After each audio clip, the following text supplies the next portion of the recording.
Well, what's up, guys, and welcome back to another midweek review at Project Time Garage. Today, it's scan tool time again. We're going to have a look at this this unit here from Foxwell. They were cool enough to send this over and ask us to check it out, and check it out we will. This particular one is the NT301 variety, and it's that lower price point tool. Perfect thing just to kind of pitch in the toolbox, I have a feeling. The really neat thing about this is it's updatable. So you can plug in your USB cable, download the application, and go out and update it. Let's open it up here and we'll have a quick look, and then we'll put it on a couple of cars and see what it can do here.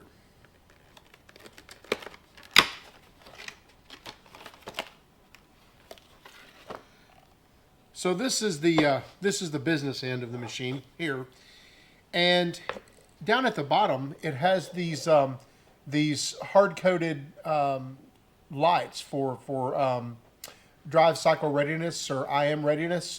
So if you have took your battery off, or if you've cleared your codes in the reasonable past, your car has to undergo a drive cycle in order to become ready. Emission stuff primarily, and especially GM vehicles.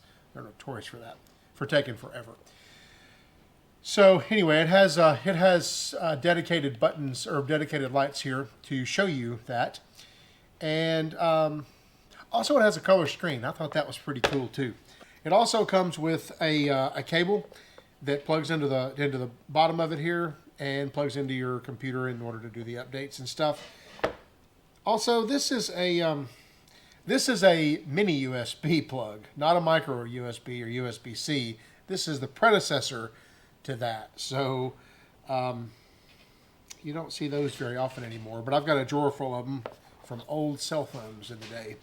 Also, this thing will show live data and freeze frame information, as well as do live data graphing. That's pretty handy too, especially when you're having those weird problems.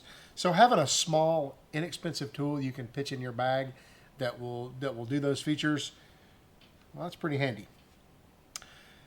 All right, I won't yak anymore. Let's go and plug it up to something and see what it does. I figure the first thing we should have a look at it in is a diesel. This is a 2003 Ford F350 with the 6.0 diesel in it. I'm just curious to see what codes or what it can display on these. I always like to, look at this first. Guess I need to close the sunroof vent a little bit so you guys can see too, right? So the first thing we'll do is let's run over to Setup and Enter. Let's make sure our language, it is English. And let's see, configure monitors. What is this? Enter unit of measure. That's what I'm looking for. Unit of measure. It's set to metric by default. So let's go ahead and change that to make sure that saved English. Good. Key beep is okay. I guess that's the beepiness here. Diag beep. I'm sure it beeps when the diag is done. Tool self test. I'm sure it's fine. Let's go back, and now that we're done with setup, here is a really interesting feature on this tool. If you're curious to know what the drive cycle readiness is for all the monitored sensors on the truck, you can just hit this dedicated button and it'll take you straight into reading it. So right now I see that all of my monitor readiness is happy, and there's all the stuff that the truck is green on. Misfires, CCM, EGR, the rest of the stuff doesn't apply. So that's pretty cool. We can tell at a glance that if we're getting ready to take this vehicle through emissions, it is ready to go through. Otherwise, if it has too many monitors that are incomplete, then they'll tell you to drive it a while and come back. So let's go ahead and go into OBD2. This is where all the stuff lives. And this is our quick status. So no code. Well, okay, so it just went ahead and threw me on into this. It's asking me if I want to erase my previously stored data, which I've never used this tool, so I don't have any previously stored data, so I'll say sure. Okay, now it takes me to the control module screen, and this is pretty interesting. So it can evidently it can read from the automatic transmission module or the engine module. Let's go ahead and just start with the auto trans module, because it's kind of cool that it can read that. So let's have a look. Obviously I shouldn't have any codes. Yeah, no codes, no stored codes anyway. Let's see if there's anything pending. That'd be a code that's about to be set, possibly. None. And are there any permanent codes?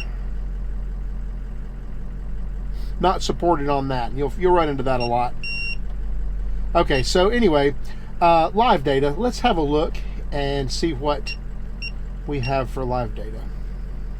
Now I assume this is pulling right from the transmission control module, since that's where we're at. So I'll view it. Let's look at the complete data set. Let's just see what all it can show us. Okay, so even though I was in the automatic transmission control module, it's showing live data for the entire vehicle. So not a whole lot of data there in the transmission control module being reported back via standard OBD2. So what do we have here? So I have load percentage. Let's drop down here to that. I can hit rev the engine there. I can see that changing. Engine coolant temp 120, RPM 630, 640, and obviously it's live. As I rev up the engine, I can see that change. Vehicle speed sensor, obviously we're doing 0 because we're sitting still. OBD2, OBD support, OBD, that should be OBD2. So those are the things that I see live data from. Now it's interesting, this actually may be from the transmission control module. Let's go back and look at the engine control module. So we'll go all the way back, and we'll drop down to engine and enter. And we'll see if we have codes here. I don't know if I do or not. Probably shouldn't. And I'll go ahead and go back. Live data, that's where we'll go next. I'm not expecting a whole lot of live data on this truck, because usually the diesels aren't supported very well. So view data, enter. Let's look at the complete data set. Probably gonna be the exact same stuff. No, I have way more stuff here. Okay, our load is there, coolant temp is there, map, that would probably be, that's our manifold absolute pressure, RPM, vehicle speed, intake air temp,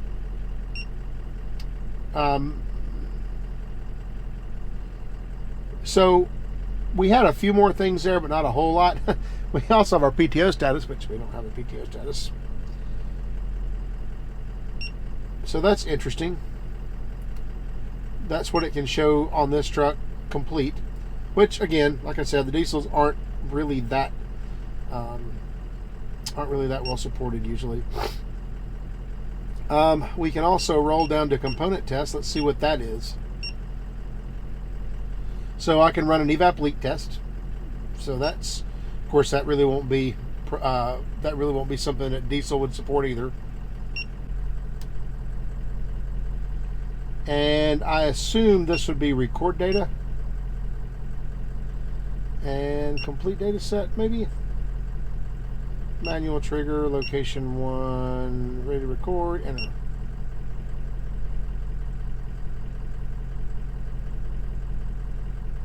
So at this point we are reading or recording data. So like as we drive, we can, have a look at all this stuff, or we don't have to keep our eyes on the tool.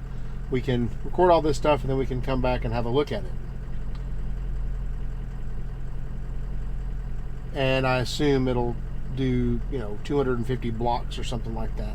So I guess I hit enter to stop that, or I maybe hit, so I hit back to stop that, and playback data. At this point I'm going to say no. There we go. Let's have a look at the actual graphing function of it. To do that, I'll do this from the main diag menu, and we'll go back down to live data.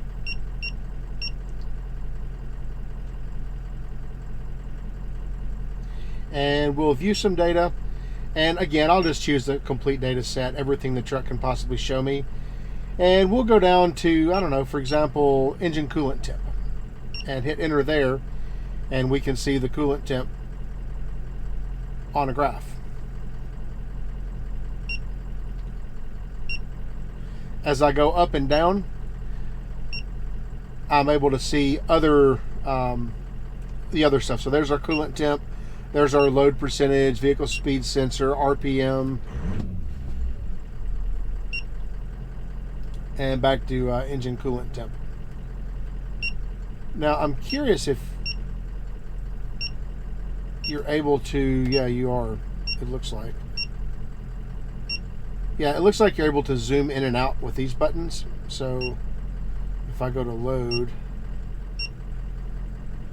maybe, possibly.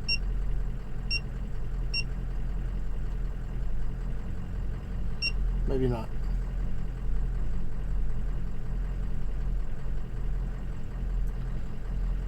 But anyway, it does the graphings. That's good. And I have a help button here.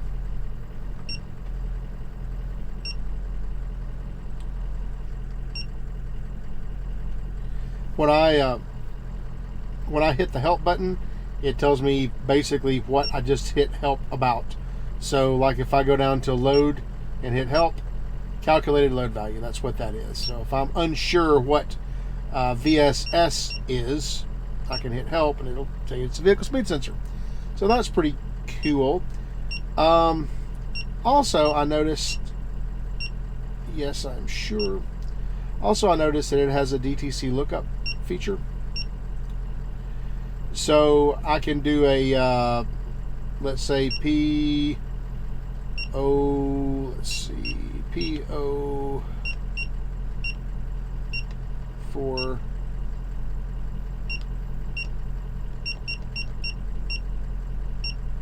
PO40, I don't know, 4000, PO401. Let's do that. EGR flow insufficient. So at least if you already have a like a code that you know has been set, you can pop in here real quick and look it up and see what that code means, and then off to the Googles you go to figure out how to fix it, I guess.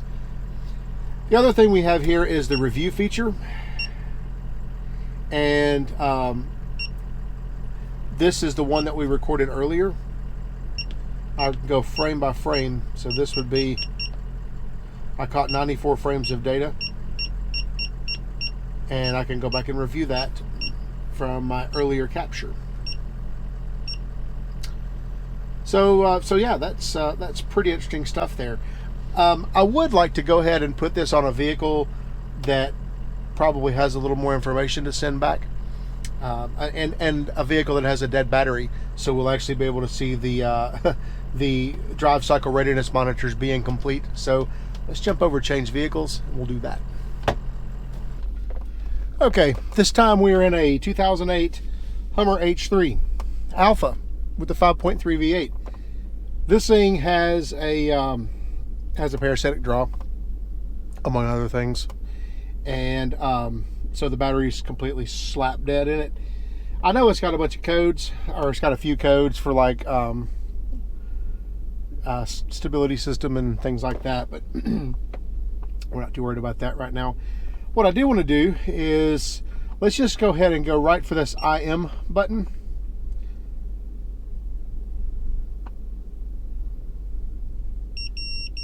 And immediately we're going to get a, whoa, buddy, some stuff's not ready. As a matter of fact, yeah, there's a lot of things that aren't ready here. So, catalytic, HRT, O2 sensors, EVAP, those are not ready yet. So it'll take some driving before those are ever set. Being this is a GM, it'll take about 6 years and about 9,000 miles worth of driving. I've never seen anything slower to do a drive cycle readiness check than GM from the 2000s era. Let's see. Okay, so let's go ahead and, of course, we knew this was going to happen, but let's go ahead and jump back and let's just have a look at some OBD2 information. Let's see if we have any different data set coming off this than we did off of the truck.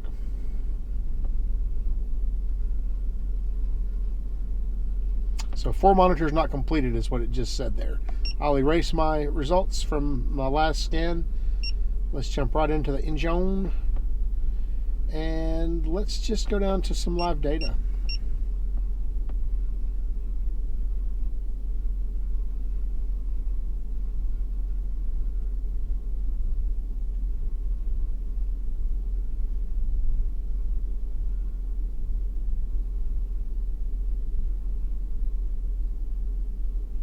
A lot more PIDs on this one than there was on the Ford. So let's just view data and let's the complete data set. Yeah, so I have way more information coming back to me. That's what I was saying earlier. The older diesel stuff, it's kind of hard to get a lot of information back out of them without more specialized stuff. But anyway, no trouble codes at this point. We're in closed loop. 21% load.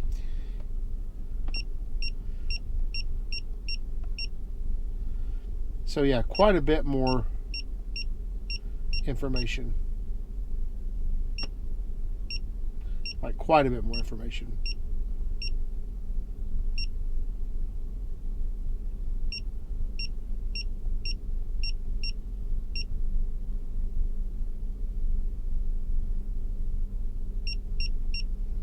Just giving you guys an idea of what all is actually here, but there are quite a few of them. I was curious to see if it shows number of misfires, but I don't really see that.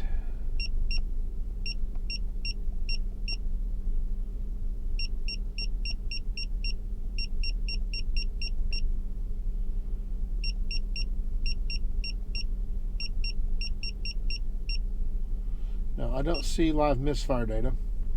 But anyway, I could go into this and go down to something that has a value, and I could actually start graphing all this stuff too as well. So yeah, that's pretty interesting. I wonder what it has in this vehicle for the transmission module. Let's do some live data.